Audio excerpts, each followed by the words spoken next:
మొదటగా ఈ వీడియోలో మనం భగవద్గీత అధ్యాయము 8 శ్లోకము 11ను పరిశీలిద్దాం.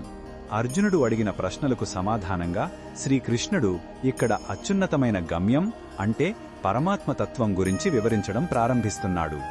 మొదటగా ఈ పవిత్ర శ్లోకాన్ని భక్తితో విందాం.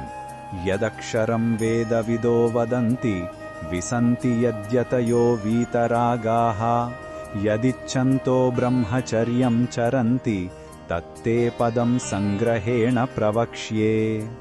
ఈ శ్లోకం అర్థమేమిటంటే శ్రీకృష్ణుడు అర్జునుడితో ఇలా అంటున్నాడు, అర్జున, వేదాలు తెలిసిన పండితులు దేనినైతే అక్షరం అంటే నాశనం లేనిది అని వర్ణిస్తారో, కోరికలు మరియు రాగద్వేషాలు లేని మహర్షులు ఎందులోకి ప్రవేశిస్తారో, దేనిని పొందాలనే కోరికతో సాధకులు బ్రహ్మచర్యం పాటిస్తారో ఆ గొప్ప గమ్యం గురించి నీకు నేను క్లుప్తంగా వివరిస్తాను. ఈ శ్లోకంలో ఉన్న భావం మనకు ఏమి చెప్పుతుందంటే, ఆధ్యాత్మిక మార్గంలో అత్యున్నత లక్ష్యమనేది ఒక ఊహ కాదు, అది సత్యమైనది మరియు సాధించదగినది అని భగవంతుడే స్వయంగా మనకు భరోసా ఇస్తున్నాడు. గొప్ప గొప్ప ఋషులు, పండితులు ఆరాధించే ఆ పదాన్ని మనం కూడా సరైన సాధనతో చేరవచ్చనే నమ్మకాన్ని ఇది కలిగిస్తుంది. మన జీవితానికి నిజమైన గమ్యమేమిటో స్పష్టంగా తెలుపుతుంది.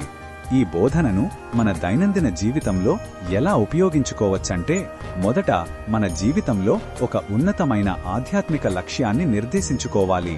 ఇక్కడ చెప్పిన బ్రహ్మచర్యమంటే కేవలం శారీరక నిగ్రహమే కాదు, మన ఇంద్రియాలను, మనస్సును, శక్తిని అనవసరమైన కోరికల వైపు మళ్లించకుండా మన లక్ష్యం వైపు కేంద్రీకరించడం.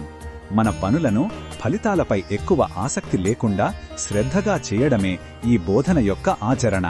మరిన్ని భగవద్గీత శ్లోకాల అర్థాన్ని తెలుసుకోవాలంటే మా తదుపరి వీడియోలను తప్పకుండా చూడండి.